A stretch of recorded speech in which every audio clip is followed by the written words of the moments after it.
भारतीय जनता पक्षाचे माजी आमदार प्राध्यापक साहेबराव तट्टे वयाच्या 80व्या वर्षामध्ये पदार्पण करत असल्यानं स्वराज्य फाउंडेशनचे रुपाली नितेश जाणे व स्वराज्य फाउंडेशनच्या संपूर्ण कार्यकारिणीच्या वतीनं अभिष्ट चिंतन सोहळ्याचं आयोजन करण्यात आलं होतं।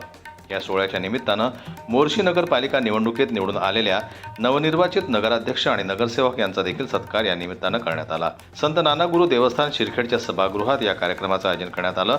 या कार्यक्रमाला तिवसा विधानसभा मतदारसंघाचे आमदार राजेश वानखेडे, धामणगाव रेल्वे विधानसभा क्षेत्राचे आमदार प्रतापदादा अडसड, मोर्शी नगर परिषदेचे नवनिर्वाचित सदस्य तसेच नगराध्यक्ष यांचा देखील सत्कार करण्यात आला।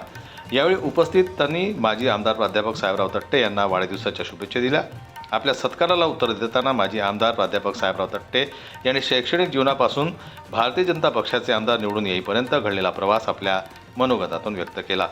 सामाजिक क्षेत्रात परिचित असलेल्या स्वराज फाउंडेशन संस्थेचे संस्थापक अध्यक्ष प्रशांत गोमकाळे, वैभव देशमुख, मंगेश खराशे, राहुल जाणे, डॉक्टर मुकुंद देशमुख, अंकित अडोकर, नितेश जाणे, प्रणय देशमुख, जितेंद्र बागल, मयूर इंगळे तसेच सर्व कार्यकर्त्यांनी या कार्यक्रमाचं आयोजन करून यशस्वीपणे कार्यक्रम पार पाडला।